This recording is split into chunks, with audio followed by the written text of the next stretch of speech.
ഇന്ന് നമുക്ക് കീർത്തി സുരേഷ് കേന്ദ്ര കഥാപാത്രത്തിലെത്തുന്ന ഉപ്പുക്കപ്പുറമ്പു എന്ന തെലുങ്ക് സിനിമയുടെ കഥ നോക്കിയാലോ? കഥയുടെ ചുരുക്കം എന്തെന്നാൽ, ഒരു ഗ്രാമം, ആ ഗ്രാമത്തില് മരണപ്പെടുന്നവരെയൊക്കെ അടക്കം ചെയ്യുന്നത് സംബന്ധിച്ച് ചില രസകരമായ കാര്യങ്ങൾ സംഭവിക്കുന്നു. അതെന്തെന്നൊക്കെ അറിയണ്ടേ? എങ്കിൽ നമുക്ക് വേഗം സിനിമയുടെ കഥയിലേക്ക് കിടക്കാം. അതിനു മുൻപായിട്ട് വീഡിയോ കാണുന്ന കൂട്ടുകാർ ഒന്ന് ലൈക്ക് ചെയ്തിട്ട് കാണാൻ മറക്കരുതേ. സിനിമയുടെ തുടക്കത്തിൽ ജയപുരം എന്ന ഗ്രാമമാണ് കാണിക്കുന്നത്. ആ ഗ്രാമത്തിലെ തലവനായിരുന്നു സുബ്ബരാജ്. എന്നാൽ ദേ ഇപ്പോൾ സുബ്ബരാജ് മരണപ്പെട്ടിരിക്കുകയാണ്. മരണാനന്തര ചടങ്ങിൽ പങ്കെടുക്കുവാനായിട്ട് ഗ്രാമവാസികളെല്ലാം പോകുന്നുണ്ട്. അതേ ചടങ്ങിൽ പങ്കെടുക്കുവാനായിട്ടാണ് മധുബാബുവും പോകുന്നത്. ദേ ഇതാണ് മധുബാബു. ഈ മധുബാബുവിനാണെങ്കിൽ സുബ്ബരാജ് മരിച്ചു കഴിഞ്ഞാൽ ആ ഒരു ഗ്രാമത്തലവൻ സ്ഥാനത്തേക്ക് വരണമെന്നാണ് ആഗ്രഹം. അതുകൊണ്ട് തന്നെ ജനങ്ങളെയൊക്കെ കയ്യിലെടുക്കാൻ വേണ്ടിയിട്ട് അവരെയൊക്കെ സഹായിക്കുന്നത് പോലെയൊക്കെ അഭിനയിക്കും. അതെല്ലാം ഫോട്ടോയും എടുക്കും. പക്ഷെ അത് വെറും ഒരു അഭിനയം മാത്രമാ. അതേസമയമായിരുന്നു ഭീംരാജ് സുബ്ബരാജിന്റെ മരണാനന്തര ചടങ്ങിൽ പങ്കെടുക്കാൻ പോയ കാര്യം മധുബാബു അറിയുന്നതും. ഈ ഭീംരാജ് ആരെന്നാൽ, ഭീംരാജിനും സുബ്ബരാജിന് ശേഷം ഗ്രാമത്തലവനാകണമെന്നാണ് ആഗ്രഹം. പക്ഷേ മധുബാബു മത്സരിക്കുകയാണല്ലോ. മധുബാബു വിട്ടുകൊടുക്കത്തേയില്ല. ഉടനെ തന്നെ മധുബാബു സുബ്ബരാജിനെ അടക്കം ചെയ്യുന്ന സ്ഥലത്തേക്ക് പോകും. സുബ്ബരാജിനെ അടക്കം ചെയ്യുന്ന ശ്മശാനത്തില് സുബ്ബരാജിന്റെ ഭാര്യയും മകളായിട്ടുള്ള അപൂർവയുമുണ്ട്. അപൂർവയാണെങ്കിൽ ഒരേ കരച്ചിൽ. അപൂർവയുടെ കരച്ചിലൊക്കെ വളരെ കോമഡിയാ. ആ ഗ്രാമത്തില് ഒരു രീതിയുണ്ട്. എന്തെന്നാൽ, ഒരാൾ മരണപ്പെട്ടു കഴിഞ്ഞാൽ അയാളുടെ ശവക്കല്ലറയിലാണെങ്കിൽ അയാൾ എങ്ങനെ മരണപ്പെട്ടു എന്നും പിന്നെ അയാളെ കുറിച്ച് കുറച്ച് നല്ല കാര്യങ്ങളൊക്കെ എഴുതി വെക്കേണ്ടതുണ്ട്. അതുകൊണ്ട് തന്നെ കർമ്മത്തിനായി എത്തിയ സ്വാമിയാണെങ്കിൽ സുബ്ബരാജ് എങ്ങനെ മരണപ്പെട്ടു എന്നും ഭാര്യയോട് ചോദിക്കുന്നു. ഭാര്യയാണെങ്കിൽ എങ്ങനെയാണ് മരണപ്പെട്ടതെന്ന് പറയുവാനായിട്ട് അപൂർവയോട് പറയും. അപൂർവയാണെങ്കിൽ കരഞ്ഞുകൊണ്ട്, എന്റെ അച്ഛനെ അമ്മയുണ്ടാക്കിയ ഉപ്പുമാവ് കഴിച്ച മരണപ്പെട്ടു പോയത് എന്ന് പറഞ്ഞിട്ട് ഒരേ കരച്ചിൽ. അത് കണ്ട് നാട്ടുകാർക്കൊക്കെ ചിരിയും വരുന്നു, പിന്നെ ഗ്രാമത്തലവൻ മരിച്ചതിന്റെ സന്തോഷവും. അപൂർവയാണെങ്കിൽ കരഞ്ഞുകൊണ്ടേയിരിക്കും. എടി സത്യം തുറന്ന് പറയുവാനായിട്ട് അമ്മ അവളോട് പറയുന്നു. അത് ഉപ്പുമാവും കഴിച്ചുകൊണ്ട് അച്ഛൻ ഉറങ്ങുവാനായിട്ട് പോയി, അതിനുശേഷം മരണപ്പെട്ടതെന്നും പറഞ്ഞ് അപൂർവ വീണ്ടും കരയുന്നു. അപൂർവയുടെ കരച്ചിലൊക്കെ കണ്ടിട്ട് മധുബാബു പറയുന്നത്, അല്ല ഇവളുടെ കരച്ചിൽ കണ്ടാലേ കോമഡിയാ, ഇങ്ങനെയുള്ള ഇവളാണോ ഇനി അടുത്ത ഗ്രാമത്തലവനാവാൻ പോകുന്നത് എന്നൊക്കെ പറഞ്ഞാണ് അവരൊക്കെ ചർച്ച ചെയ്യുന്നതും. ഒരു ഗ്രാമത്തലവൻ മരിച്ചു കഴിഞ്ഞാൽ പിന്നെ ഗ്രാമത്തലവന്റെ മക്കളാണ് അതേ സ്ഥാനത്തേക്ക് വരേണ്ടത് എന്നുണ്ട്. എന്നാൽ മധുബാബുവിനും ഭീംരാജിനും ആ സ്ഥാനം വേണം. ഇവർ രണ്ടുപേരും അതിനു വേണ്ടിയിട്ടായിട്ടും ശ്രമിക്കുന്നുണ്ട്. അങ്ങനെ ശവപ്പെട്ടി കുഴിയിലേക്ക് ഇറക്കുന്ന സമയത്ത് അവരുടെ കയ്യിൽ നിന്നും കയറുവിട്ട് നേരെ ചരിഞ്ഞാണ് കുഴിയിലേക്ക് ശവപ്പെട്ടി വന്ന് വീഴുന്നതും. അത് കാണുന്ന എല്ലാവരും ഞെട്ടിപ്പോകും. ഉടനെ തന്നെ ചിന്നയെ വിളിക്കുവാനായിട്ടും പറയുന്നു. ഒരു പയ്യൻ പോയി ചിന്ന എന്ന് വിളിക്കും. ഒരു മാസ് എൻട്രിയാണ് പ്രതീക്ഷിക്കുന്നെങ്കിൽ അല്ല, വളരെ കോമഡി ആയിട്ടാണ് ചിന്ന എല്ലാവരുടെയും മുന്നിലേക്ക് വരുന്നത്. ചിന്ന വന്ന് ശവപ്പെട്ടി നേരെയാക്കി കുഴിയും മൂടുന്നു. ശവങ്ങളൊക്കെ മറവ് ചെയ്യുന്നതാണ് ചിന്നയുടെ തൊഴിലും. അങ്ങനെ എല്ലാം കഴിഞ്ഞിട്ട് ചിന്ന തന്റെ വീട്ടിലെത്തിയിട്ട് ആഹാരം കഴിച്ചുകൊണ്ടിരിക്കുന്ന സമയത്ത് ഗ്രാമത്തലവനെ അടക്കം ചെയ്തതേ വളരെ വില കൂടിയ ശവപ്പെട്ടിയിലാണെന്നൊക്കെ അമ്മയോട് പറയുന്നു. ചിന്നയുടെ അമ്മയ്ക്കാണെങ്കിൽ എപ്പോഴും അസുഖങ്ങളാണ്. എന്നാൽ അത് കേട്ട് അമ്മ പറയുന്നത്, അവരൊക്കെ വലിയ ആളുകളല്ലേ, പക്ഷെ ഞാൻ മരിച്ചു കഴിഞ്ഞാൽ എന്നെ ഏതെങ്കിലും മരത്തിന്റെ ചുവട്ടിൽ അടക്കം ചെയ്യാവൂ എന്ന് അമ്മ ചിന്നയോട് പറയുന്നു. ചിന്നയ്ക്കാണെങ്കിൽ അത് കേട്ടതും വല്ലാതെ ടെൻഷനാകും. എന്തിനാ എപ്പോഴും മരണത്തിനെ കുറിച്ച് പറയുന്നത് എന്നൊക്കെ പറഞ്ഞ് ചിന്ന അമ്മയെ വഴക്ക് പറയുന്നു. ചിന്നയ്ക്ക് ആകെ പറയാനുള്ള ബന്ധു എന്നുള്ളത് അവന്റെ അമ്മ മാത്രമാണ്. അപ്പോൾ അമ്മ മരിക്കുന്ന കാര്യമൊക്കെ അമ്മ പറഞ്ഞു കഴിഞ്ഞാൽ അവന് സങ്കടം വരത്തില്ലേ? ഗ്രാമത്തലവൻ മരണപ്പെട്ടു കഴിഞ്ഞാൽ ആ സ്ഥാനത്തേക്ക് ഇനി ഗ്രാമത്തലവന്റെ മക്കളായിരിക്കുമല്ലോ എത്തുന്നത്. അതുകൊണ്ട് തന്നെ അടുത്ത ഗ്രാമത്തലവിയായിട്ട് അപൂർവയാണ് എത്തുന്നതും. എന്നാൽ അപൂർവ വരുന്നത് മധുബാബുവിനും ഭീംരാജിനുമൊന്നും അത്ര ഇഷ്ടമാകുന്നതേയില്ല. അപൂർവയ്ക്കാണെങ്കിൽ കണ്ണാടി വെച്ചില്ലെങ്കിൽ കണ്ണ് കാണാനും പറ്റത്തില്ല. ഫോട്ടോ എടുക്കുമെന്ന പേരിൽ അവളുടെ അമ്മയാണെങ്കിൽ കണ്ണട ഊരി വാങ്ങിയിട്ടാണ് അവളെ കയറ്റി വിടുന്നതും. പക്ഷെ അവിടെ വന്നപ്പോൾ ആ മുതിർന്ന ആള് ചൊല്ലിക്കൊടുക്കുന്ന കാര്യങ്ങളൊന്നും അവൾക്ക് കൃത്യമായിട്ട് വായിക്കുവാനും പറ്റുന്നില്ല, പറയുവാനൊന്നും പറ്റുന്നില്ല. എല്ലാം തെറ്റിച്ചാണ് പറയുന്നതും. അതുകൊണ്ട് തന്നെ എല്ലാവരും പുച്ഛത്തോടു കൂടിയാണ് അപൂർവയെ കാണുന്നതും. ഇവളൊക്കെ ഒരു ഗ്രാമത്തലവിയായി കഴിഞ്ഞാൽ ഗ്രാമത്തിന്റെ അവസ്ഥ എന്താകുമോ എന്തോ എന്നാണ് അവരൊക്കെ പറയുന്നതും. മാത്രമല്ല മധുബാബുവും ഭീംരാജും ഒക്കെ അപൂർവയെ കുറ്റം പറയുന്നുമുണ്ട്. സുബ്ബരാജിന്റെ 3 കൂട്ടുകാരെ അപൂർവയുടെ അസിസ്റ്റന്റായി നിയമിക്കും. എന്നിട്ട് ആ ഗ്രാമത്തിലെ പ്രശ്നങ്ങൾ അടങ്ങിയ ഫയലും അപൂർവയെ ഏൽപ്പിക്കുകയാണ്. അപൂർവയ്ക്കാണെങ്കിൽ എന്ത് ചെയ്യണമെന്നറിയാത്ത അവസ്ഥയും. മറ്റൊരു വശത്ത് ചിന്നയാണ് കാണിക്കുന്നത്. ചിന്നയ്ക്ക് വലിയ ജോലിയൊന്നും ഇല്ലാത്തത് കൊണ്ട് തന്നെ അവനാണെങ്കിൽ ശ്മശാനത്തിൽ വെറുതെ സംസാരിച്ചുകൊണ്ട് നടക്കുകയായിരുന്നു. എന്നിട്ട് അവൻ ഫുഡ് കഴിക്കുവാനായിട്ട് പോകും. അതേ സമയമായിരുന്നു അമ്മ പറഞ്ഞ കാര്യം അവന് ഓർമ്മ വന്നതും. അമ്മ മരിക്കുന്ന സമയത്ത് മരത്തിനടുത്തായിട്ട് മാത്രമേ അമ്മയെ കുഴിച്ചിടാവൂ എന്ന് അമ്മ പറഞ്ഞിട്ടില്ലേ? അതുകൊണ്ട് തന്നെ അമ്മ പറഞ്ഞതുപോലെ ഏതെങ്കിലും മരം അവിടെ ഉണ്ടോ എന്ന് ശ്മശാനത്തിലാകെ സെർച്ച് ചെയ്യുന്ന സമയത്തായിരുന്നു അവനൊരു കാഴ്ച കാണുന്നതും. ആ ഒരു കാഴ്ച കണ്ട് അവൻ ഞെട്ടി നിൽക്കുകയാണ്. അതെന്താണെന്ന് നമ്മളെ കാണിക്കുന്നതേയില്ല. അതെല്ലാം കഴിഞ്ഞ് പിന്നീട് അപൂർവയെ കാണിക്കുന്നു. ഗ്രാമത്തിലെ എല്ലാ ആഴ്ചയും പഞ്ചായത്ത് നടക്കാറുണ്ട്. ആ പഞ്ചായത്തില് ഗ്രാമതലവൻ വരണം. എന്നിട്ട് അവിടുത്തെ ഗ്രാമവാസികളുടെ എല്ലാവരുടെയും പ്രശ്നങ്ങളെ കുറിച്ച് പഠിക്കണം, അത് പരിഹരിക്കണം. അതാണ് എല്ലാ ആഴ്ചയും നടക്കുന്നത്. എന്നാൽ ഇത്തവണ ഗ്രാമതലവിയായ അപൂർവ വേണമല്ലോ അവിടേക്ക് പോകാൻ. അപൂർവയാണെങ്കിൽ പേടിച്ചാണ് പഞ്ചായത്തിൽ പങ്കെടുക്കുവാനായും ചെല്ലുന്നത്. അതേസമയം തന്നെ അച്ഛൻ പറഞ്ഞു കൊടുത്ത കുറെ കാര്യങ്ങളെല്ലാം അവൾ ഓർക്കുന്നുണ്ട്. അവൾക്കാണെങ്കിൽ അച്ഛന്റെ കാലശേഷം ഗ്രാമത്തലവിയാകുന്നതിന് ഒട്ടും താല്പര്യമേ ഇല്ല. പ്രശ്നങ്ങളൊക്കെ വന്നാൽ താൻ എന്ത് ചെയ്യുമെന്നാണ് അച്ഛനോട് അവൾ ചോദിക്കുന്നത്. അപ്പോൾ അച്ഛനാണെങ്കിൽ കുറച്ചു കാര്യം പറഞ്ഞു കൊടുക്കും. എല്ലാ ആഴ്ചയും പഞ്ചായത്ത് നടക്കും. പഞ്ചായത്തിൽ ചെന്നിട്ട് ആർക്കെങ്കിലും എന്തെങ്കിലും പ്രശ്നമുണ്ടോ എന്ന് ചോദിക്കുമ്പോൾ എല്ലാവരും വീഴ്ച നോക്കിക്കൊണ്ടേയിരിക്കും. ആ സമയത്ത് കുറച്ചു നേരം അവിടെ നിന്നിട്ട് ഒരു പ്രശ്നവുമില്ല എന്ന് മനസ്സിലാക്കി ഉടനെ തന്നെ അവിടെ നിന്ന് വിട്ടോളണം. ഇല്ല എങ്കിൽ പ്രശ്നമാകുമെന്നും അച്ഛൻ പറഞ്ഞു. അതനുസരിച്ച് അപൂർവ വന്നിട്ട് ആർക്കെങ്കിലും എന്തെങ്കിലും പ്രശ്നമുണ്ടോ എന്ന് ചോദിക്കും. എല്ലാവരും അച്ഛൻ പറഞ്ഞതുപോലെ കണ്ണും മിഴിച്ചാണിരുന്നതും. അപ്പോൾ അവൾ വിചാരിച്ചു ആർക്കും ഒരു പ്രശ്നമില്ല, അവിടെ നിന്ന് സ്ഥലം വിടാമെന്ന്. അവൾ പോകുവാനായിട്ട് ഒരുങ്ങുന്ന സമയം തന്നെയായിരുന്നു 2-3 പേർ ഓരോ പ്രശ്നങ്ങൾ പറയുന്നതും. ഞങ്ങൾ ഇവിടുത്തെ കൃഷിക്കാരാണ്, പക്ഷേ ഞങ്ങൾ കൃഷി ചെയ്ത ഉൽപ്പന്നത്തിന് ഇവിടെ വിൽക്കുവാനൊന്നും അധികം പറ്റുന്നില്ല എന്നൊക്കെ പറയുന്ന സമയത്ത് ആ ഒരു ചോദ്യത്തിനുള്ള ഉത്തരം മുൻപേ അച്ഛൻ പറഞ്ഞു കൊടുത്തിട്ടുണ്ട്. വർഷങ്ങളായിട്ട് ഗ്രാമത്തലവനായിട്ട് ഇരിക്കുന്നത് കൊണ്ട് തന്നെ അച്ഛൻ ഏതൊക്കെ ചോദ്യങ്ങൾ വരുമെന്ന് നല്ല ഉറപ്പുണ്ടായിരുന്നു. അതിനെല്ലാത്തിനുമുള്ള ഉത്തരം മുൻപേ തന്നെ മകൾക്ക് പറഞ്ഞു കൊടുത്തിട്ടുണ്ട്. അതുകൊണ്ട് തന്നെ ആ ചോദ്യത്തിനുള്ള ഉത്തരവും അവൾ പറഞ്ഞു കൊടുക്കും. കൂടാതെ വീണ്ടും ചോദ്യങ്ങൾ കൂടി വന്നുകൊണ്ടേയിരുന്നു. ഇതിനെല്ലാത്തിനും പിന്നിൽ മധുബാബുവും ഭീംരാജുമാണ്.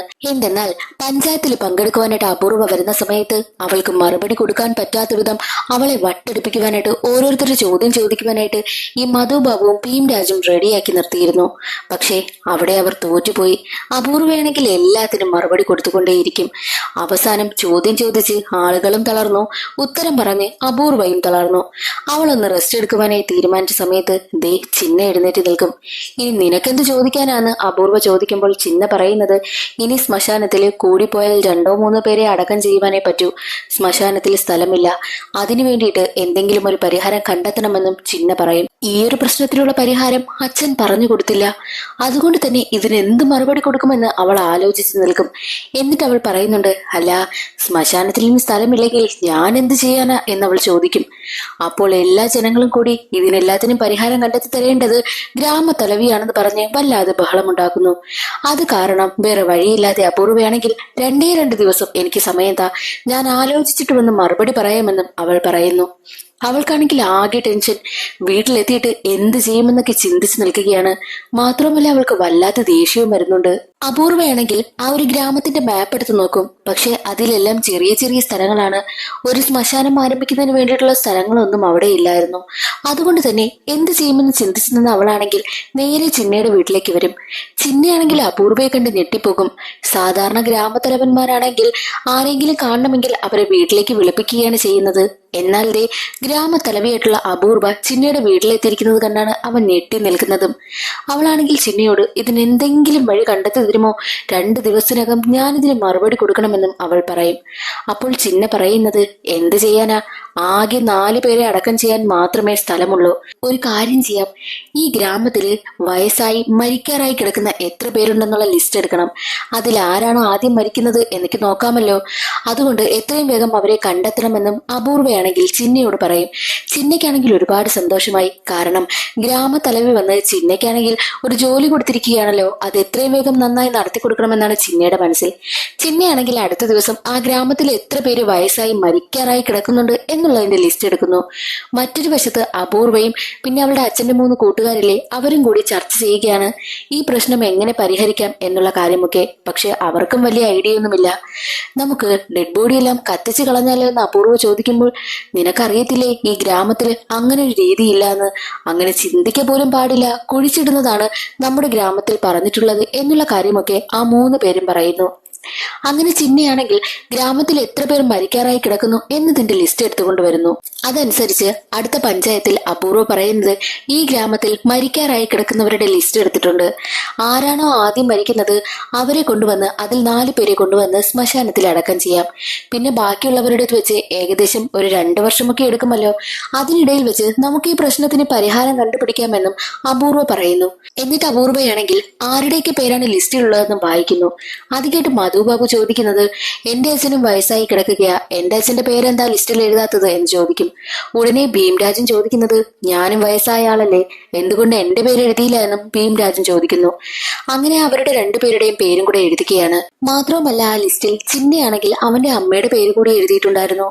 അങ്ങനെ അപൂർവ ഒരു കാര്യം കൂടി പറയുകയാണ്, ഈ ലിസ്റ്റിൽ തന്നിരിക്കുന്ന ഏകദേശം 10 പേരുടെ പേര് അടുത്ത പഞ്ചായത്തിൽ നമ്മൾ ഞറക്കിട്ട് 4 പേരുടെ പേര് സെലക്ട് ചെയ്യും. ഈ 4 പേരെ ആയിരിക്കും ശ്മശാനത്തിൽ അടക്കം ചെയ്യാൻ പോകുന്നതെന്നും അവൾ പറയുന്നു. എല്ലാവർക്കും അത് കേട്ട് ടെൻഷനായി. ആരുടെ പേരായിരിക്കും വരുന്നത് എന്ന ടെൻഷൻ. അടുത്ത പഞ്ചായത്തിന് വേണ്ടിയിട്ട് ജനങ്ങൾ എല്ലാവരും വെയിറ്റ് ചെയ്യുകയായിരുന്നു. അന്നേ ദിവസം രാത്രി ചിന്നയാണെങ്കിൽ അപൂർവയെ കാണുവാനായിട്ട് എത്തും. അപൂർവ, LP സ്കൂളിൽ നമ്മൾ ഒരുമിച്ചല്ലേ പഠിച്ചത്, നിനക്കൊന്ന് പടം വരയ്ക്കാനൊന്നും അറിയത്തില്ലായിരുന്നു, ഞാനാ നിനക്ക് പടമൊക്കെ വരച്ചു തന്നത് എന്നൊക്കെ പറയുമ്പോൾ, അല്ല നിനക്ക് എന്താ അറിയേണ്ടത്, ഇതൊക്കെ നീ എന്തിനാ ഇപ്പോൾ പറയുന്നതെന്നും അപൂർവ ചോദിക്കുന്നു. അപ്പോൾ അതിന് മറുപടിയായിട്ട് ചിന്ന പറയുന്നത്, എന്റെ അമ്മയുടെ ആഗ്രഹം ശ്മശാനത്തില് ഒരു മരത്തിന്റെ ചുവട്ടിൽ അടക്കം ചെയ്യണമെന്നാ, നീ എന്റെ അമ്മയുടെ പേരൊന്ന് സെലക്ട് ചെയ്യുമോ എന്ന് ചോദിക്കും. എന്നാൽ അപൂർവ പറയുന്നത്, അങ്ങനെ ഒരാളുടെ പേരൊന്നും പ്രത്യേകം സെലക്ട് ചെയ്യാനൊന്നും പറ്റത്തില്ല, റൂൾസ് കണക്ക് തന്നെ മുന്നോട്ട് പോകട്ടെ എന്ന് അവൾ പറയുന്നു. അത് കേട്ട് ചിന്നയ്ക്ക് ഒരുപാട് സങ്കടമാകും.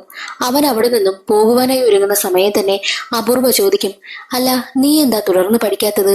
അതിന് മറുപടിയായിട്ട് ചിന്ന പറയുന്നത്, എനിക്ക് പഠിക്കണമെന്നൊക്കെ ഒരുപാട് ആഗ്രഹമായിരുന്നു, പക്ഷേ എന്റെ അച്ഛൻ ആ സമയത്താ മരണപ്പെട്ടു പോയത്. അച്ഛൻ മരിച്ചതോടുകൂടി എനിക്ക് അച്ഛന്റെ ജോലി കിട്ടി. നിന്റെ അച്ഛൻ മരിച്ചപ്പോഴല്ലേ നിനക്ക് അച്ഛന്റെ ജോലി കിട്ടിയത്, അതുപോലെ തന്നെ എനിക്കും. ഞാൻ അങ്ങനെ ആ ജോലിയൊക്കെ ചെയ്ത് ജീവിച്ചു, അതുകൊണ്ടാണ് എനിക്ക് പഠിക്കാൻ പറ്റാതെ ആയിപ്പോയത്, അല്ലാതെ ആഗ്രഹമില്ലാഞ്ഞിട്ടല്ല എന്ന് അവൻ വളരെ സങ്കടത്തോടു കൂടി പറഞ്ഞിട്ട് അവിടെ നിന്ന് പോവുകയാണ് ചെയ്തതും. അപൂർവയ്ക്കും അവൻ പറയുന്നത് കേട്ട് വല്ലാതെ സങ്കടമാകുന്നു. അങ്ങനെ അടുത്ത പഞ്ചായത്ത് ദിവസം ഞറുക്കിട്ടാണല്ലോ 4 പേരുടെ പേരുകൾ സെലക്ട് ചെയ്യുന്നത്. അങ്ങനെ ഒരു കൊച്ചിനെ കൊണ്ടാണ് ഞറുക്കെടുപ്പിക്കുന്നതും. ആദ്യത്തെ 2 ഞറുക്ക് വീണത് ആ ഗ്രാമത്തിലെ തന്നെ വയസ്സായ 2 മുത്തശ്ശികളുടെ പേരിലായിരുന്നു. 3ാമത്തെ ഞറുക്ക് വീണതോ മധുബാബുവിന്റെ അച്ഛന്റെ പേരിലും. മധുബാബുവിനാണെങ്കിൽ ഒരുപാട് സന്തോഷമായി. 4ാമത്തെ ഞറുക്കെടുത്ത അപൂർവയാണെങ്കിൽ തുറന്നു നോക്കുമ്പോൾ കാണുന്നത് ഭീംരാജിന്റെ പേരും. എന്നാൽ അപൂർവയാണെങ്കിൽ തലേ ദിവസം ചിന്ന പറഞ്ഞ കാര്യങ്ങളെക്കുറിച്ച് ഓർക്കും. അതുകൊണ്ട് തന്നെ ഭീംരാജിന്റെ പേര് പറയാതെ ഉടനെ തന്നെ ചിന്നയുടെ അമ്മയുടെ പേര് പറയും. ചിന്നയുടെ അമ്മയ്ക്കാണെങ്കിൽ ഒരുപാട് സന്തോഷമായി, അതുപോലെ തന്നെ ചിന്നയ്ക്കും. അമ്മയാണെങ്കിൽ അവിടെ കിടന്ന് തുള്ളി ചാടുകയാണ്. വയ്യെങ്കിലും അമ്മ എങ്ങനെയൊക്കെയോ ഡാൻസ് കളിക്കും. അതേസമയം തന്നെ ഭീംരാജിന് വല്ലാത്ത ദേഷ്യവും. മധുബാബു ആണെങ്കിൽ ഭീംരാജിന്റെ പേര് വീഴാത്തത് കൊണ്ട് ഭീംരാജിന് മുന്നിൽ കിടന്ന് ഡാൻസ് കളിക്കും. ഇന്ന് രാത്രി എന്റെ വീട്ടിൽ പാർട്ടിയുണ്ട്, എല്ലാവരും വരണമെന്ന് പറഞ്ഞിട്ടാണ് മധുബാബു അവിടെ നിന്ന് പോകുന്നതും. മധുബാബുവിന്റെ വീട്ടില് വലിയ പാർട്ടി നടക്കുകയാണ്. ഒരു ഗ്രാമത്തിൽ ഇതുപോലെ വല്ല പാർട്ടി നടന്നു കഴിഞ്ഞാൽ ആ ഗ്രാമത്തിന്റെ ഗ്രാമത്തലവനോ തലവിയോ ആ പാർട്ടി നടക്കുന്നിടത്തേക്ക് പോകണമെന്നാണ്. എന്നാൽ ഈ വിവരം അറിഞ്ഞ അമ്മയാണെങ്കിൽ അപൂർവയെ അവിടേക്ക് പോകുവാനായി നിർബന്ധിക്കും. എന്നാൽ അപൂർവയാണെങ്കിൽ പ്രശ്നമെല്ലാം സോൾവ് ചെയ്തതിന്റെ സമാധാനത്തിൽ കിടന്നുറങ്ങുന്നു. അവൾ പോകുവാനായി കൂട്ടാക്കുന്നില്ല. പാർട്ടി നടക്കുന്ന സമയത്ത് ഒരു മുത്തശ്ശനാണെങ്കിൽ കുടിച്ച് ബോധമില്ലാതെ അവരാണെങ്കിൽ കുറെ മദ്യമൊക്കെ സെറ്റ് ചെയ്ത് വെച്ചിരുന്നു. അതിലെന്തൊക്കെയോ കലക്കുകയായിരുന്നു. അങ്ങനെ ആ മദ്യം കുടിച്ച് ആ ഗ്രാമത്തിൽ തന്നെ 4 പേർ മരണപ്പെട്ടു. ആ വിവരം രാവിലെ ആയപ്പോഴേക്കും അപൂർവയും കൂട്ടരും ഒക്കെ അറിയും. ഇവർ മുൻപേ 4 പേരെ ഓൾറെഡി നറുക്കിട്ട് സെറ്റ് ചെയ്ത് വെച്ചിരുന്നല്ലോ. പക്ഷെ ഇപ്പോൾ മരിച്ചിരിക്കുന്നത് ആ 4 പേരല്ല. ഇവരെ അടക്കം ചെയ്യുന്നതിന് സ്ഥലം വേണം. അതുകൊണ്ട് തന്നെ എന്ത് ചെയ്യുമെന്ന് ചിന്തിച്ചിരിക്കുകയാണ് അപൂർവയും കൂട്ടരും. മറ്റൊരു വശത്ത് ചിന്ന പറഞ്ഞത് ഇനി 4 പേരെ മാത്രമേ അടക്കം ചെയ്യാൻ പറ്റൂ എന്നല്ലേ. പക്ഷെ അല്ല, 5 പേർക്കുള്ള സ്ഥലമുണ്ട്. ചിന്ന മനഃപൂർവ്വം അത് ഒളിപ്പിച്ചതാ. എന്തെങ്കിലും സാഹചര്യത്തിൽ അവന്റെ അമ്മയ്ക്ക് ആ ഒരു സ്ഥലം കിട്ടിയില്ല എന്നുണ്ടെങ്കിൽ അമ്മയെ അടക്കം ചെയ്യുവാനായിട്ട് വേറൊരു സ്ഥലം അവൻ നോക്കി വെച്ചിരുന്നു. അമ്മയ്ക്ക് അമ്മ ആഗ്രഹിക്കുന്നത് പോലെ തന്നെ ഒരു സ്ഥലത്ത് അടക്കം ചെയ്യുമെന്നും അവൻ വാക്ക് കൊടുത്തിരുന്നു. അതുകൊണ്ട് തന്നെയാണ് 5ാമതുള്ള സ്ഥലം അവൻ മറച്ചു വെച്ചിരുന്നതും. എന്നാൽ ഇപ്പോൾ അത് ആരും അറിയാതെ അവൻ ഒളിപ്പിച്ചു വെച്ചിരിക്കുകയാണല്ലോ. ചിന്നയുടെ വീട്ടിലാണല്ലോ ശവങ്ങൾ അടക്കം ചെയ്തതിനു ശേഷം മുകളിൽ വെക്കുന്ന കല്ല് കൊണ്ടുവന്ന് വെക്കുന്നതും. കല്ലുകളെല്ലാം അവിടെ അടുക്കി വെച്ചിരുന്ന സമയത്ത് ചിന്നയാണെങ്കിൽ തന്റെ സഹായി പോലും അറിയാതെ ഒരു കല്ല് ഒളിപ്പിച്ചെടുത്തുകൊണ്ട് പോകുന്നു. അതേ സമയമായിരുന്നു അപൂർവയും അവളുടെ 3 ഹെൽപ്പർമാരും കൂടി ചേർന്നിട്ട് അടുത്ത ഗ്രാമത്തില് സ്ഥലം ചോദിക്കുവാനായും തീരുമാനിക്കുന്നത്. എങ്ങനെയെങ്കിലും മരണപ്പെട്ടവരെ അടക്കം ചെയ്യണമല്ലോ. അതുകൊണ്ട് തന്നെ അവർ 4 പേരും കാറിൽ പോകുന്ന സമയമായിരുന്നു ചിന്നയാണെങ്കിൽ ആരും അറിയാതെ കല്ല് മുളിപ്പിച്ച് അതുവഴി പോകുന്നത് അപൂർവ കാണുന്നതും. ഈ ചിന്ന, നമ്മൾ അടുത്ത ഗ്രാമത്തിലേക്ക് സ്ഥലം ചോദിക്കുവാനായി പോവുക. നിനക്കല്ലേ അറിയാവൂ എത്ര പേരെ ഒരു സ്ഥലത്ത് അടക്കം ചെയ്യാൻ പറ്റുമെന്ന്. നീയും ഞങ്ങളോടൊപ്പം വായെന്ന് പറഞ്ഞ് നിർബന്ധിക്കും. എന്നാൽ അവന്റെ കയ്യിൽ വലിയ കല്ലിരിക്കുന്നത് അവർ കാണുന്നു. അതെന്തെന്ന് ചോദിക്കുന്ന സമയത്ത് എന്തൊക്കെയോ പറഞ്ഞ് അവൻ എങ്ങനെയെങ്കിലും അതിൽ നിന്ന് തടി തപ്പും. ആ ഒരു സാധനം കൂടി കയ്യിലിരിക്കട്ടെ, നീ കയറെന്ന് പറഞ്ഞിട്ട് അവനെയും കയറ്റിക്കൊണ്ടാണ് അടുത്ത ഗ്രാമത്തിലേക്ക് പോകുന്നതും. പല പല ഗ്രാമങ്ങളിൽ ചെന്നു. ഓരോരുത്തരും ഓരോ അഭിപ്രായമാണ് പറയുന്നത്. ആരും സ്ഥലം വിട്ടുകൊടുക്കുവാനായി തയ്യാറാകുന്നില്ല. ഞങ്ങൾ ചെയ്യുന്നത് പോലെ നിങ്ങളും ശവം കത്തിച്ചു കളയ എന്നാണ് അവർ പറയുന്നത്. അങ്ങനെ അവസാനം ഒരു ഗ്രാമത്തിലുള്ളവർ സമ്മതിക്കും. പക്ഷേ സ്ഥലത്തിന് 1,00,000 രൂപ തരണമെന്നും ആവശ്യപ്പെടുന്നു. അതെല്ലാം കേട്ട് അപൂർവ ഞെട്ടി നിൽക്കുകയാണ്. എല്ലാം കഴിഞ്ഞ് അപൂർവ തിരികെ എത്തുന്ന സമയത്താണ് ഞെട്ടിക്കുന്നൊരു കാര്യം കൂടി അവൾ അറിയുന്നത്. ആ ഗ്രാമത്തിൽ തന്നെ പ്രണയ ജോഡികളായ ഒരു പയ്യനും ഒരു പെണ്ണും ആത്മഹത്യ ചെയ്യാനായി നിൽക്കുകയാണെന്ന്. അവർ ആത്മഹത്യ ചെയ്തു കഴിഞ്ഞാൽ അവരെ അടക്കുന്നതിന് സ്ഥലം കണ്ടുപിടിക്കണം. അതിനുള്ള പ്രശ്നമാണ് ഗ്രാമവാസികൾ എല്ലാവരും കൂടി. ആ ഒരു വിവരം അറിയുന്ന അപൂർവയ്ക്കാണെങ്കിൽ വട്ടുപിടിക്കും. അവൾ നേരെ തന്റെ വീട്ടിലേക്ക് വന്നിട്ട് എനിക്കിനി ഈ ജോലിക്ക് താല്പര്യമില്ല, ഞാനിത് അവസാനിപ്പിക്കാൻ പോവുകയാണെന്ന് പറഞ്ഞ് വല്ലാതെ ദേഷ്യപ്പെടും. എന്നാൽ അമ്മ പറയുന്നത് അങ്ങനെയൊന്നും ചെയ്യരുത്, എല്ലാ പ്രശ്നത്തിനും ഒരു പരിഹാരം കാണും, നീ അത് കണ്ടുപിടിക്കുവാനായിട്ടും അമ്മ പറയുന്നു. അതനുസരിച്ച് അപൂർവ നേരെ പോകുന്നത് ആളുകളെ അടക്കം ചെയ്ത ആ ഒരു സ്ഥലത്തേക്കായിരുന്നു. അവിടെയുള്ള ഒരുപാട് പരിശോധിക്കും. എവിടെയെങ്കിലും സ്ഥലം കണ്ടെത്താനായി പറ്റുമോ എന്നായിരുന്നു അവൾ നോക്കുന്നതും. പക്ഷെ എങ്ങും തന്നെ കണ്ടെത്താനായും പറ്റുന്നില്ല. എന്നാൽ ഈ ചിന്നയാണെങ്കിൽ ഒരു സ്ഥലം ആരും കാണാതെ ഒളിപ്പിച്ചു വെച്ചിരിക്കുകയാണല്ലോ. അവിടെയാണെങ്കിൽ ഒരു കല്ലും വെച്ചിട്ടുണ്ട്. അപൂർവ കറങ്ങി തിരിഞ്ഞ് ആ സ്ഥലത്ത് തന്നെ എത്തും. ചിന്ന എങ്ങനെയെങ്കിലും അവളെ അവിടെ നിന്നും വഴിതിരിച്ചു വിടാനായി നോക്കുമെങ്കിലും പറ്റുന്നതേയില്ല. ദേ നോക്കിയേ, ഈ കല്ല് കണ്ടോ? ഈ കല്ലിൽ ഒന്നും എഴുതിയിട്ടില്ലല്ലോ. അപ്പോൾ അതിന് മറുപടിയായി ചിന്ന പറയുന്നത് അത് 100 വർഷം മുമ്പങ്ങണ്ട മരിച്ച ആളാ, അതുകൊണ്ട് അതിലൊന്നും എഴുതിയിരിക്കാത്തതെന്നും അവൻ പറയുന്നു. അത് കേട്ട് പെട്ടെന്ന് തന്നെ അപൂർവയ്ക്ക് ഒരു ഐഡിയ തോന്നും. അവളാണെങ്കിൽ ഉടനെ തന്നെ അവിടെ നിന്ന് പോകുവാനായി ഇറങ്ങുമ്പോൾ എന്താണ് കാര്യമെന്ന് ചിന്ന ചോദിക്കുന്നു. അത് ഞാൻ പഞ്ചായത്തിൽ പറയാമെന്ന് പറഞ്ഞിട്ടാണ് അവൾ അവിടെ നിന്നും ഓടുന്നത്. നേരെ ജനങ്ങളെ എല്ലാം വിളിച്ചു കൂട്ടിയിട്ട് അവൾ ഒരു കാര്യം പറയും. ഇവിടെ 100 വർഷങ്ങളായിട്ട് മരിച്ചവരെ വരെ അടക്കം ചെയ്തിട്ടുണ്ട്. നമുക്കൊരു കാര്യം ചെയ്യാം, നമുക്കിപ്പോൾ സ്ഥലമില്ലല്ലോ. അതുകൊണ്ട് തന്നെ 100 വർഷങ്ങളായി മരണപ്പെട്ടവരെയൊക്കെ കുഴിച്ചിട്ടിട്ടില്ലേ, അവിടെ നിന്നും അവരെ കുഴിച്ചെടുത്തിട്ട് നമുക്ക് കർമ്മങ്ങളൊക്കെ ചെയ്ത് മാറ്റാം. എന്നിട്ട് ആ സ്ഥലത്ത് മറ്റു ആൾക്കാരെ അടക്കം ചെയ്യാമെന്നും അവൾ ആവശ്യപ്പെടുന്നു. എന്നാൽ അതേസമയം തന്നെ അവിടെ ഒരു സ്വാമി ഉണ്ടായിരുന്നു. സ്വാമി പറയുന്നത് അതൊക്കെ തെറ്റാണ്, അങ്ങനെയൊന്നും ചെയ്യാൻ പാടില്ല എന്നായിരുന്നു. അത് കേട്ട് അപൂർവ പറയുന്നത് എന്നാൽ ഒരു കാര്യം ചെയ്, മരണപ്പെടുന്നവരെയൊക്കെ അടക്കം ചെയ്യുവാനായിട്ട് ഒരു സ്ഥലം കണ്ടുപിടിച്ചതാന്ന് പറയും. പക്ഷെ അതിന് സ്വാമിക്ക് മറുപടിയില്ല. സ്വാമിയും ഒന്നും മിണ്ടുന്നില്ല. അതുകൊണ്ട് തന്നെ അപൂർവ പറഞ്ഞ ആ ഒരു കാര്യം ജനങ്ങൾ എല്ലാവരും അംഗീകരിക്കുന്നു. അതുകൊണ്ട് തന്നെ അപൂർവ തന്റെ 3 അസിസ്റ്റന്റിനോടും ശവങ്ങളൊക്കെ അടക്കം ചെയ്തിരിക്കുന്ന സ്ഥലത്ത് ചെന്നിട്ട് 100 വർഷങ്ങളായിട്ടും അതിനു മുൻപും അടക്കം ചെയ്തിരിക്കുന്നവരുടെ ലിസ്റ്റ് എടുക്കുവാനായും പറയുന്നു. അതനുസരിച്ച് ശവങ്ങളൊക്കെ അടക്കം ചെയ്തിരിക്കുന്ന സ്ഥലത്തേക്ക് എത്തുകയാണ് ആ 3 അസിസ്റ്റന്റും. ചിന്ന അവിടെയുണ്ട്. ചിന്നയാണ് ഓരോന്നും പറഞ്ഞു കൊടുക്കുന്നത്. എന്നാൽ ചിന്നയാണെങ്കിൽ താൻ കണ്ടുവച്ചിരിക്കുന്ന സ്ഥലമില്ലേ, അതവരുടെ കണ്ണിൽ പെടാതെ നോക്കണം. അതിനു വേണ്ടിയിട്ടുള്ള തത്രപ്പാടായിരുന്നു. കറങ്ങിത്തിരിഞ്ഞവർ അവിടേക്കാണ് വരുന്നതെന്ന് മനസ്സിലാക്കി ചിന്നയാണെങ്കിൽ എന്തെങ്കിലും പ്രേതകഥകളെങ്കിലും പറഞ്ഞ് അവരെ ഒഴിവാക്കുവാനായും തീരുമാനിച്ചു. കുറെ കാര്യങ്ങൾ ചിന്ന എത്ര അവരെ പറഞ്ഞു വിടുവാനായി നോക്കുന്നെങ്കിലും നടക്കുന്നില്ല. നേരം ഒരുപാടായില്ലേ, അടുത്ത ദിവസം നിങ്ങൾക്ക് വന്ന് ലിസ്റ്റ് എടുക്കാമെന്ന് പറയും. അതെന്താ ഈ സമയത്ത് ലിസ്റ്റ് എടുത്താലേ ഞങ്ങളെ വല്ല പ്രേതവും പിടിക്കുമോ എന്ന് ചോദിക്കും. അപ്പോൾ ചിന്നയ്ക്കൊരു ഐഡിയ തോന്നും. വല്ല അമാനുഷിക ശക്തികളും ഉണ്ടെന്ന് പറഞ്ഞു കഴിഞ്ഞാൽ ചിലപ്പം ഇവിടെ നിന്ന് പോയാലോ എന്ന് ചിന്തിച്ച് ഉടനെ തന്നെ അവൻ പറയും, ഞാൻ ഇന്നലെ രാത്രി ഇവിടെ കിടന്ന സമയത്ത് എന്റെ അടുത്തായിട്ടൊരു രൂപം വന്ന് നിന്നു എന്നൊക്കെ പറഞ്ഞ് പേടിപ്പിക്കുന്ന കുറേ കാര്യങ്ങൾ പറയുന്നു. അത് കേട്ട് ആ 3 വൃദ്ധരും പേടിച്ച് അവിടെ നിന്ന് പോകും. ചിന്ന വിചാരിച്ച കാര്യവും നടന്നു. അന്നേ ദിവസം രാത്രി ആരും അറിയാതെ അവിടേക്ക് എത്തിയിട്ട് ആ കല്ലിൽ ഒരു സ്ത്രീയുടെ പേരും ഡീറ്റെയിൽസും ഒക്കെ എഴുതി വെക്കുന്നു. തലയിൽ കൂടി എന്തോ ചാക്കിന്റെ തുണിയൊക്കെ ഇട്ടിട്ടാണ് അവൻ ഇരിക്കുന്നതും.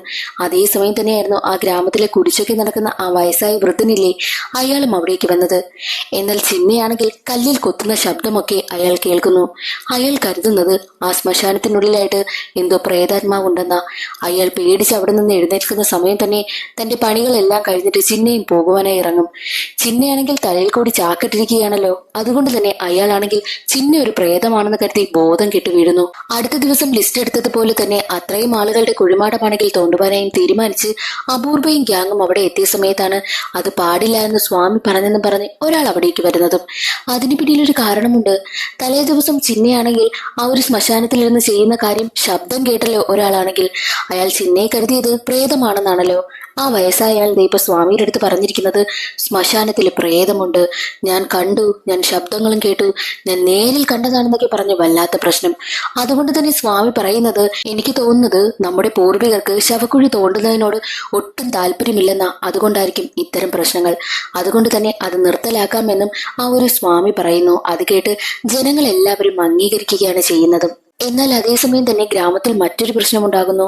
ഓരോരുത്തരുടെയും കുഴിമാടത്തിന് മുകളിലുള്ള കല്ലിലായിട്ട് ഓരോ കാര്യങ്ങൾ എഴുതി വെച്ചിട്ടില്ലേ? ഒരാൾക്ക് എത്ര രൂപ കൊടുക്കാനുണ്ട്, ആരൊക്കെ തരാനുണ്ട് എന്നുള്ള കാര്യങ്ങളുമുണ്ട്. അത് വായിച്ച് ഗ്രാമവാസികളാണെങ്കിൽ അവരുടെ മുതുമുത്തശ്ശന്മാർക്കൊക്കെ ആരൊക്കെ കാശ് കൊടുക്കാനുണ്ടോ അവരുടെയൊക്കെ വീട്ടിൽ പോയി പ്രശ്നമുണ്ടാക്കും. ആ ഒരു കാര്യം അപൂർവ അറിയും. മാത്രമല്ല മധു ബാബുവും പിന്നെ ഭീംരാജുമെല്ലാം വല്ലാത്ത പ്രശ്നം. എന്നാൽ പ്രശ്നം കൂടിക്കൂടി വന്നുകൊണ്ടേയിരുന്നപ്പോൾ മധു ബാബു ആണെങ്കിൽ തങ്ങളുടെ ആളുകളെ കുഴിച്ചിട്ടിരിക്കുന്ന സ്ഥലം തിരിച്ചറിയുവാൻ വേണ്ടിയിട്ട് കല്ലിലായിട്ട് നീല പെയിന്റ് അടിച്ചു വെക്കും. അതറിഞ്ഞ ഭീംരാജ് ആണെങ്കിൽ തങ്ങളുടെ ആളുകളെ തിരിച്ചറിയുവാനായിട്ട് കല്ലിൽ ചുമന്ന കളർ പെയിന്റ് അടിച്ചു വെക്കുന്നു. അങ്ങനെ ആകെ പ്രശ്നം. അത് കാണുന്ന ചിന്നയാണെങ്കിൽ തന്റെ അമ്മയ്ക്കായിട്ട് കണ്ടുപിടിച്ചു വെച്ചിരിക്കുന്ന സ്ഥലം നഷ്ടമാകുമോ എന്ന് പേടിച്ച് ഉടനെ തന്നെ ഒരു നീല പെയിന്റ് ഒപ്പിച്ചുകൊണ്ട് പോയി അടിച്ചു വെക്കുന്നു. അടുത്ത ദിവസം തന്നെ മധുബാബുവിന്റെ കൂട്ടാളികളാണെങ്കിൽ മധുബാബുവിന്റെ അടുത്തെത്തിയിട്ട് നമ്മൾ അടിച്ചു വെച്ചിരുന്ന പെയിന്റ് എല്ലാം ഉണങ്ങി, എന്നാൽ പുതുതായിട്ട് ആരോ ഏതോ കുഴിമാടത്തിൽ പെയിന്റ് അടിച്ചു വെച്ചിട്ടുണ്ട്, ഞാൻ ഇന്നലെ കിടന്ന സമയത്ത് എന്റെ കയ്യിൽ പറ്റിയെന്ന് പറയും. അത് കേട്ട മധുബാബു ആണെങ്കിൽ ഏത് കുഴിമാടമാണെന്ന് ചോദിക്കും. പക്ഷെ അവന്മാർക്കാണെങ്കിൽ കുടിച്ച് ബോധമില്ലാതെ കിടന്നത് കൊണ്ട് ഏതാണെന്ന് ഓർമ്മയില്ല. അതുകൊണ്ട് തന്നെ എത്രയും വേഗം കണ്ടുപിടിക്കുവാനായും പറയുന്നു. അങ്ങനെ ഗ്രാമത്തിൽ അതാകെ ചർച്ചയായി. ആ ഒരു വിവരം അറിഞ്ഞ അപൂർവയാണെങ്കിൽ ഉടനെ തന്നെ ചിന്നയെ കൂട്ടിക്കൊണ്ടുവരും. നീ അറിയാതെ അവിടെ ഒരു കാര്യങ്ങളും നടക്കത്തില്ലല്ലോ, ആരാ അതുപോലെ പെയിന്റ് അടിച്ചു വെച്ചത് എന്ന് ചോദിക്കുന്നു. ചിന്നയാണെങ്കിൽ തുറന്നു പറയുവാനേയും കൂട്ടാക്കുന്നില്ല. ഒടുവിൽ അപൂർവയാണെങ്കിൽ അവനോട് ചോദിച്ചുകൊണ്ടേയിരിക്കും, ആരാ, നീ വല്ലതും കണ്ടോ, ആരെങ്കിലും അങ്ങനെ പെയിന്റ് അടിച്ചു വെക്കുന്നത് കണ്ടോ എന്നൊക്കെ ചോദിക്കും. അവസാനം അപൂർവയുടെ ചോദ്യം ചെയ്യലുകൾക്ക് വഴങ്ങി സത്യം പറയുവാനായിട്ടും ചിന്ന തീരുമാനിച്ചു. ഞാൻ എന്റെ അമ്മയ്ക്ക് വേണ്ടിയിട്ടാണ് ഒരു കല്ലറയിൽ അങ്ങനെ പെയിന്റ് അടിച്ചു വെച്ചതെന്നും അവൻ സമ്മതിക്കും. അതേ സമയത്തായിരുന്നു അപൂർവയുടെ ഒരു അസിസ്റ്റന്റ് അവിടേക്ക് വരുന്നതും. അമ്മ, നിങ്ങളുടെ ജോലി പോകുന്ന അത്രയും വലിയൊരു പ്രശ്നം ഉണ്ടായിരിക്കുകയാണ് എന്ന് പറഞ്ഞ് അപൂർവയും കൂട്ടിക്കൊണ്ടു പോകുന്നു. പ്രശ്നം എന്തെന്നാൽ ജനങ്ങൾ എല്ലാവരും കല്ലറയൊക്കെ പരിശോധിച്ചല്ലോ. അപ്പോഴാണ് ഒരു കാര്യം കണ്ടെത്തിയത്. ആദ്യമായിട്ട് ഗ്രാമത്തലവനായത് ഈ ഭീംരാജിന്റെ മുതുമുത്തശ്ശനായിരുന്നു. അപ്പോൾ ഭീംരാജ് പറയുന്നത്, എന്റെ മുതുമുത്തശ്ശനല്ലേ ആദ്യത്തെ ഗ്രാമത്തലവൻ, അപ്പോൾ ഞാനായിരിക്കണ്ടേ ഇനി ഗ്രാമത്തലവൻ പദവിയിലേക്ക് വരുന്നത്. ഭീംരാജിന്റെ മുതുമുത്തശ്ശൻ ഒരു ടൂറിന് പോയി. ആ സമയത്ത് ആ ഒരു പദവി നമ്മുടെ അപൂർവയുടെ മുതുമുത്തശ്ശനെ ഏൽപ്പിച്ചിട്ടാ പോയത്. അങ്ങനെ മുതുമുത്തശ്ശൻ ഈ ചതിച്ച് സ്വന്തമാക്കിയെന്നൊക്കെ പറയാം. അങ്ങനെ സ്വന്തമാക്കിയതാണ് ആ ഒരു ഗ്രാമത്തലവൻ സ്ഥാനവും. അതുകൊണ്ട് തന്നെ എനിക്ക് തന്റെ സ്ഥാനം തിരികെ വേണമെന്നും ഭീംരാജ് പറയുന്നു. അങ്ങനെ എല്ലാവരും ശ്മശാനത്തിലേക്ക് പോകും. അവരെല്ലാവരും എത്തുന്നതിന് മുൻപ് തന്നെ ശ്മശാനത്തിലെത്തിയിട്ട് അവിടെ നിന്നും കല്ലിളക്കി മാറ്റണം. അത് തന്നെയായിരുന്നു ചിന്നയുടെ ഉദ്ദേശവും. ചിന്നയാണെങ്കിൽ കല്ലിളക്കി കൊണ്ട് നിൽക്കുന്ന സമയമായിരുന്നു എല്ലാവരും അവിടേക്ക് വന്നതും. ചിന്നയാണെങ്കിൽ കല്ലുമിളക്കി ആരും കാണാതെ മരത്തിന് മുകളിലായി കയറിയിരിക്കും. ഭീംരാജും അവിടേക്ക് എത്തുന്നുണ്ട്. ഭീംരാജ് പറയുന്നത്, എന്റെ മുതുമുത്തശ്ശന ഗ്രാമത്തലവൻ, അപ്പോൾ ഇനി അടുത്ത ഗ്രാമത്തലവനാകേണ്ടതും ഞാനാണ്, അല്ലാതെ നീയല്ലെന്ന് പറയും.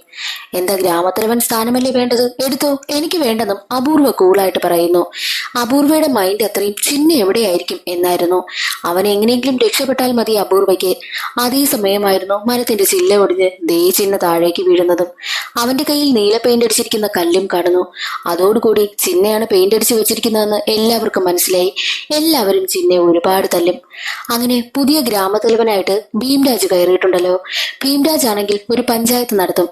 അതിലാണെങ്കിൽ ചിന്നയെ കൊണ്ടുവന്ന് നിർത്തിയിരിക്കുകയാണ്. ചിന്നയ്ക്ക് മേൽ ചാർത്തിയിരിക്കുന്ന കുറ്റം എന്തെന്നാൽ വേറൊരു ജാതിയായിട്ടും മറ്റൊരു സമുദായത്തിന്റെ പെയിന്റ് അടിച്ചു വെച്ചു. മാത്രമല്ല 5 ശവക്കല്ലറ ഇനിയുണ്ടായിട്ടും അവൻ 4 എണ്ണമാണെന്ന് പറഞ്ഞു. ഇത്രയും കള്ളങ്ങൾ കാണിച്ച ഇവനെ നാടുവിട്ട് തന്നെ തുരത്തണമെന്നും പറയും. ഒപ്പം അവന്റെ അമ്മയും തുരത്തണമെന്നാണ് പറയുന്നത്. അതിന് തയ്യാറാകാത്ത ചിന്നയെ അവിടെ കൂടി നിന്ന് എല്ലാവരും ചേർന്ന് തല്ലും. അതേ സമയത്തായിരുന്നു അപൂർവയുടെ അസിസ്റ്റന്റിൽ ഒരാൾ വന്നിട്ട് ചിന്നയുടെ അമ്മ മരണപ്പെട്ടു പോയ കാര്യം പറയുന്നത്. അത് കേട്ട് ചിന്നയാണെങ്കിൽ നേരെ തന്റെ വീട്ടിലേക്ക് ഓടിയെത്തും. അപ്പോൾ അമ്മയാണെങ്കിൽ മരണപ്പെട്ടു കിടക്കുന്ന കാഴ്ചയാണ് അവൻ കാണുന്നത്. അവൻ പൊട്ടിക്കരയും. അവന്റെ വിഷമം അമ്മ ആഗ്രഹിച്ചതുപോലെ തന്നെ അമ്മയെ കുഴിച്ചിടുവാനായിട്ട് അവന് സ്ഥലമില്ല. അതോർത്ത് അവൻ പൊട്ടിക്കരയുകയാണ്. ഇനി എന്ത് ചെയ്യുമെന്ന് അവൻ ചിന്തിച്ചിരിക്കും. എന്നാൽ തലവനായി മാറിയ ഭീംരാജ് ആണെങ്കിൽ ആ ഒരു സ്ഥലം, അഞ്ചാമതായിട്ടുള്ള സ്ഥലമില്ലേ, അത് തനിക്ക് സ്വന്തമാക്കണമെന്ന് ചിന്തിച്ച് ലേലം വെക്കുവാനായും തീരുമാനിക്കും. ഭീംരാജിന്റെ മനസ്സിൽ ആ ഒരു സ്ഥാനം അയാളുടെ ആളുകൾ മാത്രം സ്വന്തമാക്കിയാൽ മതി എന്നായിരുന്നു. അങ്ങനെ ലേലം വെക്കുന്നത് അറിഞ്ഞ് ഉടനെ തന്നെ മധുബാബുവും ആ ഒരു സ്ഥലം തനിക്ക് സ്വന്തമാക്കണമെന്ന് തീരുമാനിക്കും. ലേലം ആരംഭിച്ചു. അവസാനം 30,000 രൂപയിൽ വന്ന് നിൽക്കുകയാണ്. പക്ഷേ മധുബാബുവിനാണെങ്കിൽ 30,000 രൂപ കൊടുത്ത ആ സ്ഥലം സ്വന്തമാക്കാനൊന്നും താല്പര്യമില്ല. അവനാണെങ്കിൽ ലേലത്തിൽ നിന്ന് ഇറങ്ങിപ്പോകും. അപ്പോൾ ഭീംരാജിനാണെങ്കിൽ സന്തോഷം, ആ ഒരു സ്ഥലം തനിക്ക് സ്വന്തമായി എന്ന്. അതേ സമയത്തായിരുന്നു ഒരാൾ കൈപൊക്കിയിട്ട് 30,001 എന്ന് പറയും. അത് മറ്റാരുമല്ല, ചിന്നയുടെ കൂട്ടുകാരനായിരുന്നു. ചിന്നയുടെ കൂട്ടുകാരൻ 30,001 പറഞ്ഞതും നിന്റെ എവിടെ നാടാ ഇത്രയും കാശെന്ന് പറഞ്ഞ് അവനെ അപമാനിക്കുകയാണ് ഭീംരാജ്. ഭീംരാജ് ഉടനെ തന്നെ 40,000 രൂപ പറയും. ഗ്രാമവാസികളിൽ മറ്റൊരാളാണെങ്കിൽ 40,001 പറഞ്ഞു. അങ്ങനെ വീണ്ടും ലേലം കൂടിക്കൂടി പൊയ്ക്കൊണ്ടേയിരുന്നു. അവസാനം 1,00,000 രൂപയിലെത്തി. 1,00,000 രൂപയായപ്പോഴേക്കും ഗ്രാമവാസികളിൽ ആരും ഒന്നും തന്നെ മിണ്ടിയില്ല. അങ്ങനെ 1,00,000 രൂപയ്ക്ക് ലേലം ഉറപ്പിച്ചു. ആ സ്ഥലം ഭീംരാജ് സ്വന്തമാക്കി. ആ സ്ഥലത്തെ ഭീംരാജ് ആണെങ്കിൽ 1,00,000 രൂപ മുടക്കി താൻ എന്തിനീ സ്ഥലം വാങ്ങി എന്നാണ് അയാൾ ചിന്തിക്കുന്നതും. അതേ സമയമായിരുന്നു കുഴിച്ചിടുവാനായിട്ട് ഒരു ബോഡി അവിടേക്ക് കൊണ്ടുവരുന്നതും. അത് മറ്റാരുടെയുമല്ല, ചിന്നയുടെ അമ്മയുടേതാണ്. ഉടനെ തന്നെ ആ ഒരു ശ്മശാനത്തിനകത്തു കൂടെ കയറി അവിടെ ഒരു വേലി ഉണ്ടായിരുന്നു. ആ വേലി പൊളിച്ചാണ് അവർ അപ്പുറത്തുള്ള സ്ഥലത്തേക്ക് പോകുന്നതും. അതിന് പിന്നിലൊരു കഥയുണ്ട്, അതാണ് പിന്നീട് കാണിക്കുന്നതും. അന്നേ ദിവസം ചിന്നയെ എല്ലാവരും പിടികൂടിയ സമയമില്ലേ, ചിന്നയുടെ അമ്മ മരിച്ചുപോയ അതേ രാത്രി. ആ രാത്രി അപൂർവയാണെങ്കിൽ ഭീംരാജിന്റെയും മധുബാബുവിന്റെ ആളുകൾ ഒഴികെ ബാക്കിയുള്ള ഗ്രാമവാസികളെയൊക്കെ ആരും അറിയാതെ ഒരു സ്ഥലത്തേക്ക് വിളിച്ചു വരുത്തും. അവിടെ എത്തുന്ന ഗ്രാമവാസികളാണെങ്കിൽ ചിന്നയെ കാണുമ്പോൾ വല്ലാതെ ദേഷ്യം വരും. ഇവനുള്ള സ്ഥലത്തേക്ക് ഞങ്ങളെ എന്തിനാ വിളിച്ചു വരുത്തിയത് എന്ന് പറഞ്ഞ് പ്രശ്നമുണ്ടാക്കും. അപ്പോൾ അപൂർവ പറയുന്നത്, ഇവൻ എന്ത് തെറ്റാ നിങ്ങളോട് ചെയ്തത്? അവന്റെ അമ്മയെ കുഴിച്ചിടുന്നതിന് വേണ്ടിയിട്ട് ഒരു സ്ഥലം നോക്കി, അത് മാത്രമല്ലേ ഉള്ളൂ. ഇവൻ പറയുന്നത് ആദ്യം നിങ്ങൾ കേൾക്കുവാനായിട്ടും അപൂർവ പറയുന്നു. ഈ പ്രശ്നത്തിന് ഇപ്പോഴാണെങ്കിൽ ചിന്ന ഒരു പരിഹാരം കണ്ടെത്തിയിട്ടുണ്ട്. അതെന്താണെന്നാണ് ചിന്ന പറയുന്നത്. എല്ലാവരുടെയും ശ്മശാനം പരിശോധിച്ച സമയത്ത് കല്ലിൽ ഓരോ കാര്യങ്ങൾ എഴുതി വെച്ചിട്ടില്ലേ, അതിൽ നിന്നും ചിന്ന കുറച്ച് കാര്യങ്ങൾ മനസ്സിലാക്കിയിരുന്നു. ഈ ഗ്രാമത്തിലേക്ക് ആദ്യം വന്നത് 4 സഹോദരങ്ങളാ. ഇവർ ഈ ഗ്രാമത്തിൽ വന്ന് ഇവിടെ താമസിച്ച് ഇവരാണെങ്കിൽ കുടുംബമായി ജീവിച്ച് അങ്ങനെയാണ് ഈ ഒരു ഗ്രാമം ഉണ്ടായത് തന്നെ. അപ്പോൾ അങ്ങനെയാണെങ്കിൽ നമ്മൾ എല്ലാവരും ഒരേ ജാതിക്കാരല്ലേ, പിന്നെ എന്തിനാ നമ്മൾ ഇങ്ങനെ ഒരു പ്രശ്നം ഉണ്ടാക്കുന്നത്? മാത്രമല്ല നമ്മൾ എങ്ങനെ ജീവിച്ചിരുന്ന ഗ്രാമവാസികളാ. ഇപ്പോൾ ഈ ഒരു ശ്മശാനത്തിന്റെ പ്രശ്നമായതോടുകൂടി നമുക്കിടയിൽ ഒരുപാട് ഗ്യാപ്പ് വന്നില്ലേ എന്നുള്ള കാര്യമൊക്കെ ചിന്ന പറയും. ചിന്ന പറയുന്നതെല്ലാം കേട്ട് ഗ്രാമവാസികളാണെങ്കിൽ അവൻ പറയുന്നതെല്ലാം സത്യമാണല്ലോ എന്ന് ചിന്തിക്കുന്നു. ഈ പ്രശ്നം അവസാനിപ്പിക്കണമെങ്കിൽ, പുതുതായിട്ട് മരിക്കുന്നവരെല്ലാം കുഴിച്ചിടണമെങ്കിൽ അവർക്ക് സ്ഥലം വേണം. ഇപ്പോഴുള്ള ശ്മശാനത്തിന്റെ തൊട്ടടുത്തായിട്ട് കിടക്കുന്ന സ്ഥലം ചോദിച്ച സമയത്താണ് 1,00,000 രൂപ ആ ഗ്രാമവാസികൾ ആവശ്യപ്പെട്ടത്. ഇവർക്കാണെങ്കിൽ എങ്ങനെയെങ്കിലും 1,00,000 രൂപ ഒപ്പിക്കണം. അതും ഈ ഭീംരാജിനെ കൊണ്ട് തന്നെയാണെങ്കിൽ അത്രയും എളുപ്പമായല്ലോ എന്ന് അപൂർവ ചിന്തിച്ചു. അങ്ങനെയാണ് ആ ലേലം നടന്നതും. ലേലത്തിൽ 1,00,000 രൂപ എത്തിയ സമയത്ത് എല്ലാവരും മിണ്ടാതിരുന്നതും ഭീംരാജ് 1,00,000 രൂപയ്ക്ക് ലേലം ഉറപ്പിച്ചതും ഇവരുടെ ഐഡിയ ആയിരുന്നു. ആ 1,00,000 രൂപയായിട്ട് അപൂർവ നേരെ പോയത് അടുത്ത ഗ്രാമത്തിലേക്കായിരുന്നു. അവിടുത്തെ ഗ്രാമത്തിലുള്ള തലവന് ആ ഒരു കാശും കൊടുത്ത് സ്ഥലം സ്വന്തമാക്കി. എന്തിനാണ് ഇവർ ഇത്രയും കാശ് കൊടുത്ത് സ്ഥലം വാങ്ങിയതെന്നാൽ ആ ഗ്രാമത്തിലുള്ള തലവന് അവരുടെ ഗ്രാമത്തില് മെഡിക്കൽ സൗകര്യമൊന്നുമില്ല. മെഡിക്കൽ സൗകര്യമില്ല, സ്കൂളുമില്ല. അതുകൊണ്ട് തന്നെ ഇത്രയും കാശ് വാങ്ങിയിട്ട് എങ്ങനെയെങ്കിലും ഒരു ഹോസ്പിറ്റലും സ്കൂളും ഒക്കെ ആരംഭിക്കണമെന്നാണ് അവരുടെ ആഗ്രഹവും. അതിനു വേണ്ടിയിട്ടാണ് അവർ കാശ് ചോദിച്ചതും. നല്ലൊരു കാര്യത്തിന് വേണ്ടിയിട്ടല്ലേ അവർ കാശ് ചോദിച്ചതെന്ന് ചിന്തിച്ച അപൂർവയാണെങ്കിൽ ഇങ്ങനെ ഒരു ഐഡിയ വഴിയാണ് എങ്ങനെയെങ്കിലും കാശ് കൊടുത്ത് ആ ഒരു സ്ഥലവും സ്വന്തമാക്കിയത്. അങ്ങനെ അതേ സ്ഥലത്തേക്കാണ് ചിന്നയുടെ അമ്മയെ കൊണ്ടുവന്ന് അടക്കം ചെയ്യുന്നതും. ചിന്നയാണെങ്കിൽ അമ്മയോട് പറയുന്നുണ്ട്, അമ്മ ആഗ്രഹിച്ചതുപോലെ തന്നെ മരത്തിന് ചുവട്ടിലായിട്ട് അടക്കുവാനായിട്ട് എനിക്ക് പറ്റിയില്ലമ്മ. പക്ഷേ അമ്മയെ കുഴിച്ചിട്ടിരിക്കുന്ന സ്ഥലത്ത് തന്നെ ഞാനൊരു മരം വളർത്തുമെന്ന് പറഞ്ഞിട്ട് അവനാണെങ്കിൽ അവിടെ ഒരു മരം നട്ടുവെക്കുന്നു. ആ ഒരു സീൻ അവിടെ അവസാനിച്ച് പിന്നീട് കുറേ നാളുകൾക്ക് ശേഷമാണ് കാണിക്കുന്നത്. ചിന്നയാണെങ്കിൽ ഒരു മരത്തിന് ചുവട്ടിലായിട്ട് കിടക്കുന്നു. മരത്തിന് ചുവട്ടിലായിട്ട് കിടക്കുന്ന ചിന്ന പറയുന്നുണ്ട്, അമ്മ എന്തിനാണ് മരത്തിന് ചുവട്ടിൽ അമ്മയെ കുഴിച്ചിടണമെന്ന് പറഞ്ഞതെന്ന് എനിക്കിപ്പോൾ മനസ്സിലായി എന്ന് ചിന്ന പറയും. കാരണം ആ മരത്തിന് നല്ല തണലായിരുന്നു. അവൻ കിടക്കുന്നത് അവന്റെ അമ്മയെ കുഴിച്ചിട്ട അതേ സ്ഥലത്തും. അന്ന് അവൻ വെച്ചിരിക്കുന്ന മരമാണ് ആ വളർന്ന് വലുതായി നിൽക്കുന്നതും. ഭീംരാജിന് തലവൻ സ്ഥാനം നഷ്ടമായല്ലോ. ഗ്രാമത്തിന് വേണ്ടിയിട്ട് നല്ലത് ചെയ്ത അപൂർവയെ തന്നെ വീണ്ടും ഗ്രാമവാസികളെല്ലാം ഗ്രാമത്തലവിയാക്കി. അങ്ങനെ എല്ലാ പ്രശ്നങ്ങളും സോൾവ് ആക്കി സമാധാനത്തിൽ കിടന്നുറങ്ങുകയായിരുന്ന അപൂർവയ്ക്കടുത്തേക്ക് ഗ്രാമവാസികൾ എല്ലാവരും എത്തുകയാണ്. പുതിയൊരു പ്രശ്നമുണ്ടായിരിക്കുന്നു. ആ പ്രശ്നം പരിഹരിക്കണമെന്നാണ് അവളോട് പറയുന്നതും. അവളാണെങ്കിൽ ഇനി അടുത്ത പ്രശ്നമോ, ഞാൻ ഇനി എന്ത് ചെയ്യുമെന്ന് ചിന്തിച്ച് അവൾ ടെൻഷനിലിരിക്കുന്നത് കാണിച്ചുകൊണ്ട് സിനിമയുടെ കഥ അവിടെ അവസാനിക്കുന്നു. ഇന്നത്തെ ഈ ഒരു വീഡിയോ എല്ലാവർക്കും ഇഷ്ടമായെന്ന് കരുതുന്നു. ഇഷ്ടമായാൽ ഒന്ന് ലൈക്ക് ചെയ്ത് സപ്പോർട്ട് ചെയ്യാനും ചാനൽ ഇഷ്ടമായാൽ സബ്സ്ക്രൈബ് ചെയ്യാനും മറക്കരുതേ. അടുത്തൊരു സിനിമയുടെ കഥയിൽ കാണാം. അതുവരെ എല്ലാവർക്കും ബൈ.